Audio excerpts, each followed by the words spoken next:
Everybody, I'm Devin Dwyer. Welcome to the Briefing Room New York edition. Final countdown to Election Day. Great to have you with us today. I'm joined by the political brain trust of ABC News, political director Rick Klein, deputy political director Carol S. Parks, and the great Matt Dowd is here, ABC News contributor. Great to have you guys all with us.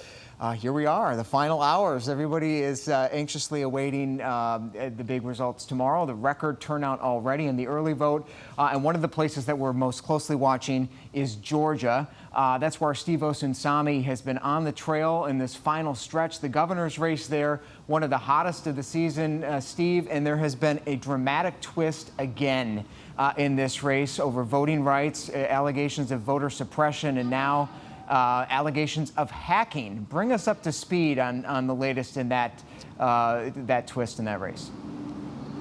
So the current Secretary of State, Brian Kemp, who's also running for governor, on Saturday announced that he believes that the Democratic Party hacked into state voter rolls but were unsuccessful. He gave very little evidence about how that happened, but it was a giant accusation which the Democrats deny 100% and accuse Kemp of actually trying to pull off a political stunt to gin the Republican Party just hours now before the election. Kemp went further than just the accusation, saying that he's now contacted the FBI to investigate this.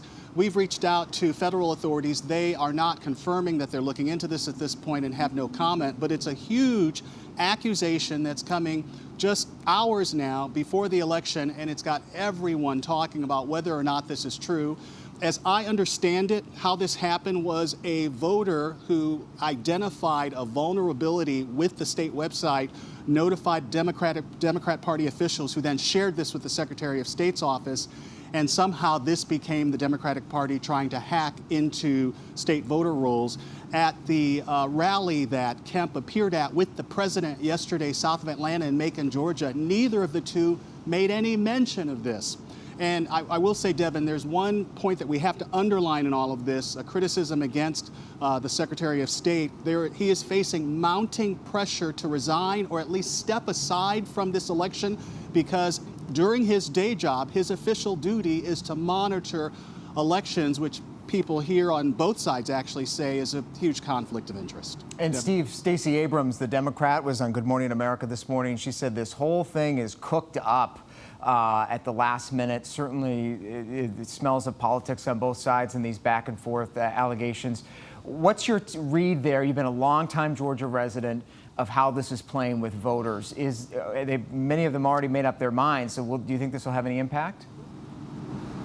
I think it will. I think it's working. I think that what we're seeing in this election here, which we haven't seen as much in previous elections for governor, is you have both sides speaking to their base, preaching to the choir. And what Brian Kemp has done in this, whether or not these accusations are true or not, which they do appear to be somewhat manipulated, putting it kindly, is that many of his supporters will be more motivated to vote because of this. There is also a flip side to this coin, something that was spread around over the weekend. There were these racist robocalls that were sent into voters' homes over the weekend, making fun of Oprah Winfrey, who was here last week campaigning for Abrams, one of them referring to her as Aunt Jemima. Those robocalls are indeed fact, those did happen, and they have the same net effect in terms of their influence on voters here. Each side is trying to get their voters to the polls. This is about turnout.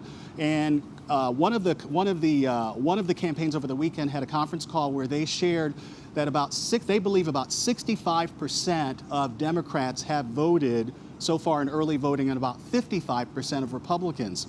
This is all about turnout. The polls right now put this as a very close race within the margin of error. Whoever gets the most voters to the polls of their people, gets more of their people to the polls on Tuesday, wins.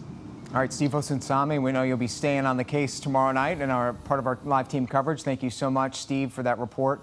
Matt, I was in Georgia yesterday with the president and struck how much this race is racially tinged. It's in all the conversation you have with voters on both sides. I happened to be at the Trump rally for most of the day, also talked to some Democrats, and all of them brought up the issue of race in this debate. Well, this is a state that's obviously from the old Confederacy that has changed. Long history. But it's changed dramatically in the course of the last 20 years. And it's now a state that if it's not purple yet, it's getting to purple, which is why this race has become incredibly competitive. And the difference between Atlanta and the suburbs and the rest of the state is dramatic. I mean, and speaking directly to this, I mean, this would, to me, is the definition of a conflict of interest. The guy, Kemp, runs the state elections. He makes this allegation from a place where he actually runs for about a race for the chief executive of the state that he's running for. Right.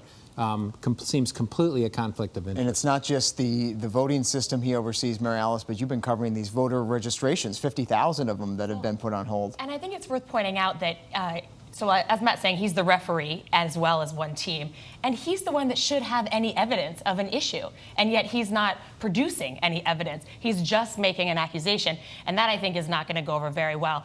But what Steve was saying there at the end, it seems a little bit tried and true, that it's all going to come out to turnout. But that's really true in Georgia because she hasn't run to the middle. Stacey Abrams is not trying to win over moderates or Republicans. She is trying to build out the party in Georgia and bring new Democrats to the table. Yeah. And I think what you see in this race and a handful of others is just a clear distillation of the choices. The president has gone out and run a very misleading campaign to try to frame choices in false ways. I actually think in Georgia, Florida, and Texas, you're seeing a clean contrast presented by the candidates themselves that offer that up. And that is raised the stakes of what we already know is going to be a record-smashing election. And keep in mind that I mean, obviously this is a very close race that we're all going to be watching tomorrow night because it would be historic if Stacey Abrams First African-American governor to win that race. But it's going to be incredibly close, and we may go into a runoff if neither side gets 50%. But there's also some key congressional race that even if she loses, by virtue of her turnout, may have changed that race as well. It's a lot to watch in Georgia. You know, spending the day there, as I was saying, a lot of racially tinged conversation, but also a lot of focus on immigration among Republicans. I was struck by the number of Republicans that said their top issue this election, granted this is at a Trump rally, is the caravan in rural Georgia, of all places, thousands of miles from the border. They were talking about the caravan, and that is where Marcus Moore is right now with these traveling migrants of poor and impoverished many Hondurans, Mexicans traveling up to the U.S. border. The president has made a part of this campaign. Marcus, tell us where you are now and what's happening there today. Well, Devin, good afternoon to you. This caravan has made it to Mexico City, the capital of this country, and just behind me you can see the people who are lined up to get food here at this sports complex that has been turned into a shelter, a refuge for the thousands of migrants who've been in the midst of this caravan. This is an area where just last week they held the big Formula One race, which is a huge international event where thousands of people show up. There's also concerts that are held here and big sporting events, and I bring that up because it is a place that can handle a lot of people. And when we talk about this caravan, we are talking literally about thousands of people who this afternoon have found refuge here at this big sports complex in Mexico City. And I want to show you off in the distance there where people are getting clothing. This is where a lot of people have been recuperating and getting refreshments. And I do want to talk to one of the migrants who we've met along the way, David Mendoza, and he's from El Salvador. And David, you made it here to Mexico City yesterday. Tell me how important you thought it was to make it here to Mexico City and why. Well, I think this is really important for all the people here because this is where they're gonna they're gonna discuss where they're gonna go to, either what border, either to, towards Texas or California. Absolutely, and so as we've described this as a fork in the road, this is where people like David and families will decide, whether or not they will stay here in Mexico, perhaps, or continue north. And I do want to ask you, David, I've heard that some people have heard some of the things that President Trump has said, and they also know about the soldiers at the border, yes. And because of that, they don't want to go to the U.S. Anymore because they don't feel like it would be safe. Yes. Is that how you feel, or do you still want to go to the U.S.? No. I was already thinking, when I got deported, I knew that I wasn't going to go back because I got punished for 10 years. So I'm going to have to wait those 10 years here in Mexico. It's not because of Trump and the Marines. It's not because of that. It's because I know I want to follow what they told me, you know, the rules, I'm gonna have to wait the 10 years here in Mexico. So you want to do it the right way? Yes, The legal way? the legal way, yeah. And so there you go, Devin, hearing from David. Thank you very much for your time. I appreciate it. And David, one of the many migrants who we've met along the way, who says he wants to make it to the U.S., but he wants to do it the right way. And because of the rules, he has to wait several years to do that. David, thank you. It's good to see you. Devin, I want to show you around just a little bit because I can tell you that the mood here is very different. We've been to a number of towns where the migrant caravan has come to a stop for the day. And here in Mexico City, it is much more relaxed. It is very calm here and much more festive, if you will. Let me show you very quickly. I know we don't have a lot of time. Yeah, Marcus, as you're doing that, let me ask you if you can hear me. Give us a sense, a locator on you. How far away are they from the U.S.-Texas border? Is it, are we talking days, weeks, months? We're talking, at the rate they've been going, we're talking weeks, Devin, absolutely weeks. Compromiso, señor. Lo siento, compromiso. Gracias. We're talking weeks. We're still about 1,000 miles away from the nearest port of entry into the United States, and that would be Texas, so in the Reynosa area, Tamaulipas. But take a look. I don't know if you can see around the people here. There's some of the entertainment that they are trying to give the migrants here who have been in the midst of a very long journey. And this is the first I've seen of entertainment for the adults. We've seen it, Devin, for the children, and it certainly gives you a sense of this being a major milestone for them on this journey. And in fact, you were asking about how far away they are from the U.S.-Mexico border. There are people here who are thinking they'll stay in Mexico City here at this shelter at least for the next few days as they figure out what their next steps will be. And there are a number of agencies here to help them figure that out. All right, Marcus Moore for us in Mexico, traveling with the caravan of migrants. Thank you so much for that, Marcus. You've been doing a tremendous job down there. You know, I'm struck by how much this is in our consciousness headed into tomorrow and how quickly it seems almost everybody that watches politics closely thinks this will go away after tomorrow in the conversation. Do you buy that? This is something that the president simply is fixated on. But for the fact that Election Day is tomorrow, I don't think there's any possible way troops would have been sent 2 months early or 7 weeks early to the border in order to make some demonstration of strength. And the reality of it, as it was shown, this is actually a humanitarian problem. Right. This isn't a invading a horde of people with guns that are coming to storm the border. It's a humanitarian problem that each country they've passed through has tried to deal with in this. I actually think the political calculation, and Rick and I were just talking, we're not going to know until tomorrow night as the results come in. But I think for every base voter that Trump thinks by doing this he's caused to have more passion and go vote, he's actually offended two independent voters by doing it, because I think most of the independent voters in the country who are going to decide this election look at this and say, these are poor people, they're struggling people, I don't see a criminal element, I don't see this, let's treat them humanely, let's figure out a way, let's secure our border and do that. We'll know tomorrow night, but from my sense of things and watching the polls and all of that, I see no movement to the president and movement to the Republicans in the course of this. And speaking of tone and speaking of turning off independent voters, women voters, there is a new ad that President Trump has been running that's been getting some extraordinary blowback for its treatment of immigrants. Let's take a look. I think we just have a little snip of it. We have a lot of ads, and they certainly are effective based on the numbers that we're seeing. Well, a lot of things are offensive. Your questions are offensive a lot of times, so, you know. All right, that was the president responding to the ad, but Mary Alice, you could tell us a little bit about this ad. It was extraordinarily racist to most people, featured in a number documentary. of television networks have said that they're not going to air it because of that. But Democrats have been out there trying to use the president's messaging to their advantage by saying, we agree that immigration reform should happen. We've been pushing for immigration reform as well. They've been trying to offer a little bit of a reality check here. It was the Republicans who had control of both chambers of Congress and the White House over the last 2 years, tried to pass immigration reform, and Republicans could not agree. The president could not agree with other Republicans about what to do on the border. They did seem to get themselves in a little bit of trouble, though. They walked out onto some thin ice and said they should abolish ICE. That also seemed to give them just a little bit of trouble. I think naming a few of them, but in a lot of these border states is exactly where we're seeing Democrats on offense. In Arizona, New Mexico, Texas, Democrats saying we would like to work on this issue sensibly. Republicans haven't been able to figure it out.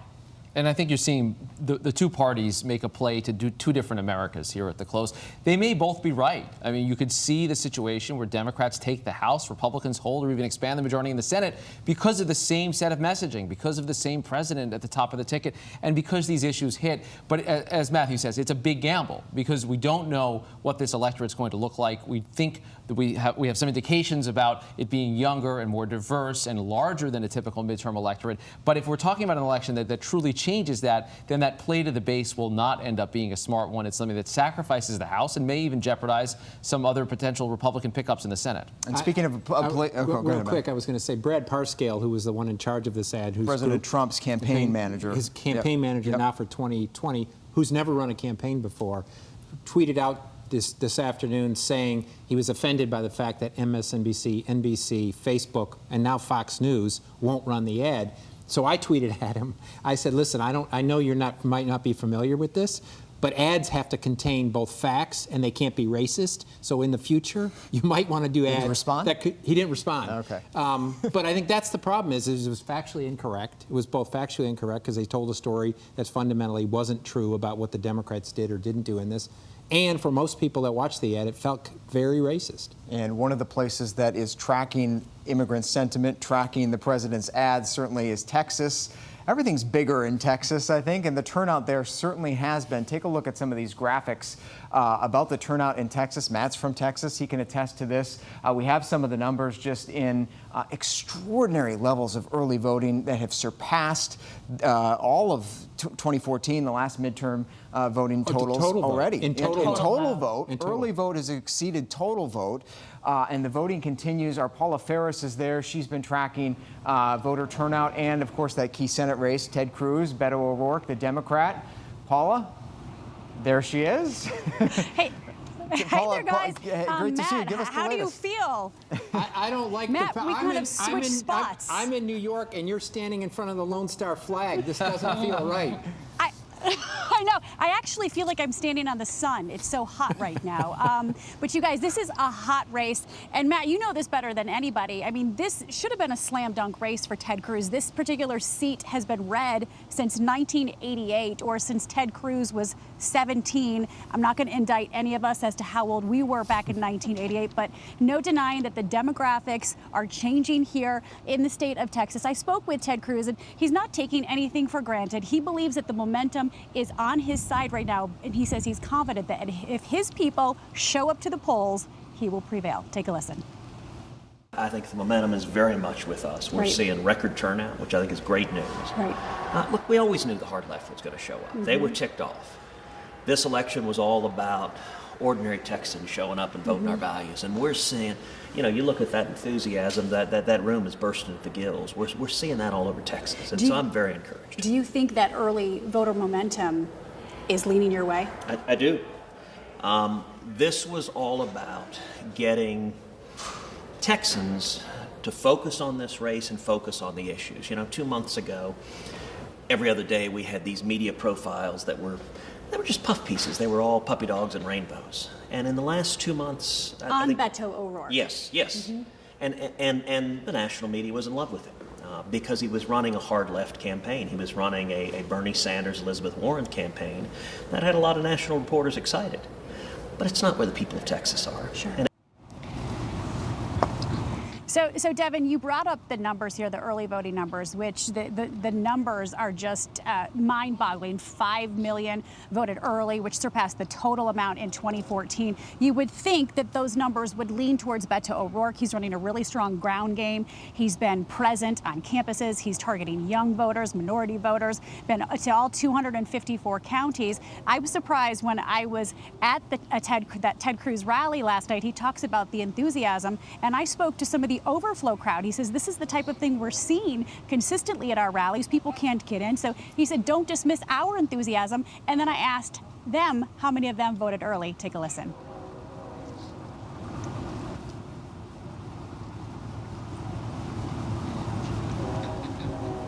All right. So, guys, I'm going to reenact what happened. Big group of people couldn't get in the rally. I'm talking probably 50 people. Oh, we have it now. Here you go. We're at a Ted Cruz rally. Who here, raise your hand if you voted early? Yeah, I hear. Yep. Pretty much all of you voted early. Yes, we did. Okay, why did you vote early? Why? To avoid the line. To avoid the line? Sir, why did you vote early? Just to get my voice out there and Okay. be heard. Anybody else want to answer? Why did you vote early, sir? I voted early so I could tell everybody else that they should be voting the same way that I did. Right. Are you surprised how many people have come to the polls early? Are you surprised at the record numbers? No, there's a lot going on, and we want to make sure that our voices are heard. The Trump effect. And these two candidates, you guys, they couldn't be any more different in personality and policy. Ted Cruz is going out there on the stump and he's preaching job security and freedom. Conversely, Beto O'Rourke is preaching healthcare, dreamers, and no wall. These guys are literally night and day different. But Beto O'Rourke was in Houston this morning. He has just been running at breakneck speed. He was at a rally and he talked about the enthusiasm that we're seeing so far in terms of the early vote. Take a listen. In a state that previously ranked 50th, dead last in the country in voter turnout, not because we like our democracy less than anyone else, not by accident, 100% on purpose, by design, this, the most gerrymandered state in the union, where the courts have found that some were drawn out of a congressional district solely based on their race or their ethnicity. We have transcended those barriers, those obstacles. We made sure that those who've been counted off can stand up and be counted. So that was Houston. Now he's headed to Dallas. And then tonight he's going to be here on the campus of UTEP, which is where he's going to hold his final rally as he makes this final push. And then he's going to be watching the returns come in at a stadium here tomorrow night in El Paso as well. But I talked to both of these candidates. They're both exhausted. They're ready to cross the finish line. They both admit this is taking a toll on their family. They have young children. And as for Ted Cruz, he's going to be watching those returns tomorrow night in Houston, which is 11 hours away. Matt Dowd, I had no idea how large this state is, by the way. You didn't give me any sort of forewarning. If you it's left like a country in and of itself. If you left El Paso in your car and drove to Beaumont, it would take you 18 hours. Have you done that? Insane. Yes, I've done that. Insane. I've done that. And that's what's remarkable about the race, and you can understand the pure exhaustion that these guys are feeling at this point. Particularly Beto O'Rourke, who has canvassed and crisscrossed. That's why he doesn't have a voice anymore. But Ted Cruz told me he's had like 50 town halls in just the last couple of weeks. So these guys are going for it. We'll see what happens tomorrow night. All right, Paula Ferris in Texas. We know you're there to the finish. Paula, thank you so much for that. It is extraordinary to see this playing out in Texas. And I'll admit my age to something she said, because she said 1988. I was 27 years old then, and I was running Lloyd Benson's campaign, who was a Democrat, who won that seat, then resigned to become Bill Clinton's Secretary of Treasury, and that last time that seat was held by... What's behind this? What's behind this turnout? Is it a Beto effect? Is it the Trump effect? What do you think it is? Just the whole environment? I think it's a combination of a Beto, less Trump. It's a Beto and Ted effect. And Ted was always vulnerable in this race because after his presidential campaign, his numbers were low in Texas. He was vulnerable in a red state, but a red state that's trending towards lighter red and ultimately will be purple because of the growth of the Latino population. So Ted was vulnerable because of how he's been perceived in the state, but also it's Beto's run a campaign that's been aspirational in many ways and turned out. And the question I think comes down to, I think the race will be close. I think it still favors Ted in this, but I think it's going to be really close, is can Beto, he's going to turn out a whole bunch of people. He's going to turn out a whole bunch of new people. Can he get enough of the white vote in Texas in order to overcome? I can see you getting to 45% of the vote as Beto, or 46% of the vote. Can you get the last 4 or 5% of the vote? And it's almost all going to be among white suburban voters. It'll be fascinating to watch. We know you'll be keeping your close eye on Texas tomorrow night. Meanwhile, we know a group of young people in this country are watching returns come in nationwide. Those are the Parkland survivors, the March for Our Lives kids, if you will, that launched a campaign 9 months ago to enlist an army of millennial youth voters. to vote in this campaign, and by all accounts, they have succeeded. Here we see some picture from March when they had that very impressive gathering in Washington, the March for Our Lives. Let's bring in one of those co-chairs now. Ramon Contreras joins us. And Ramon, we're at 9 months into this campaign. It's all coming to fruition for you guys. Where do you think you'll have the most impact? All of your efforts. You've traversed the country this campaign. Where do you think you'll have the most impact come tomorrow night? Well, I think we're going to see a huge impact in America in a whole, across the country. This summer, we toured the country, over 65 cities, over 20-plus states, and we have seen young people rally, we've seen young people march, we've seen young people come out to town halls, and young people have had enough. And everywhere, every state in this country, every city in this country, young people are going to go out and vote, they're going to volunteer at the polls, and they're going to show America that it's time to vote out corruption out of the halls of our Congress. All right, Ramon, and we had a little bit of trouble hearing you, but tell us what's next for you guys. You and your colleagues have poured so much into this campaign, traversing the country. What's next for your organization and your group? What's ahead? Well, right now we're focused on November 6th, which is tomorrow, Election Day, and we're focused on getting out the vote. We have recently been traveling to college campuses. Can you guys hear me? Yeah, we hear you. We got you. Okay. We have been traveling to college campuses for the past 12 days, doing dorm storms, registering young people to vote in their states where they're still able to, and we've been telling people and reminding them that on November 6th they have to vote. And, you know, in terms of what's next after Election Day, you know, there's still work to do. Whether Democrats or whether Republicans keep the majority, we still have work to do. We need to urge our elected officials, new or not, to continue to do the work in Congress and continue to pass legislation that will save the lives of Americans. And that's the work that March for Our Lives and young people across the country are committed to, is making sure that we keep our elected officials accountable for the work that they promise us. All right, Ramon Contreras with March for Our Lives, thank you so much for coming in and for your efforts to get people out to vote. Guys, I hope you all voted. I voted. I voted. What a year this is. Final thoughts, Matt Dowd. I'm just going to be amazed. I'm amazed at what the turnout's going to be over. It's probably going to be over 100 million nationwide, huge turnouts in many different places. We've seen it in early vote. I'm going to watch the independents because the independents, how they break in all these races, is going to decide.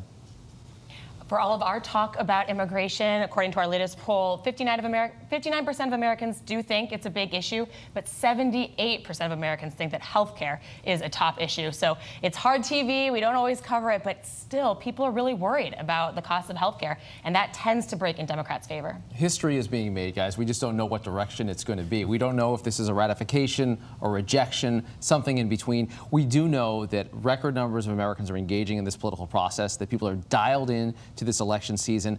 We talk about this as a nationwide referendum on President Trump and his brand of politics, and it's all of those things. But I think bigger than that, it's giving voice to the people. This is a big moment in the country we're going to be talking about for a long time. We sure are, and we're going to be talking about a lot tomorrow night as well. We'll have full special coverage here at ABC News Live starting at 4:30 Eastern Time, beginning with the big vote, continuing on to 2 a.m. Eastern Time. All of us will be playing news and analysis throughout the night. Of course, you can get that on your Apple TV, your Roku, your Facebook, you name it, you got it. And of course, on your traditional tube, the whole ABC News team led by George Stephanopoulos can be viewed there. For Rick, Mary Alice, Matt, I'm Devin Dwyer in New York. We'll see you next time.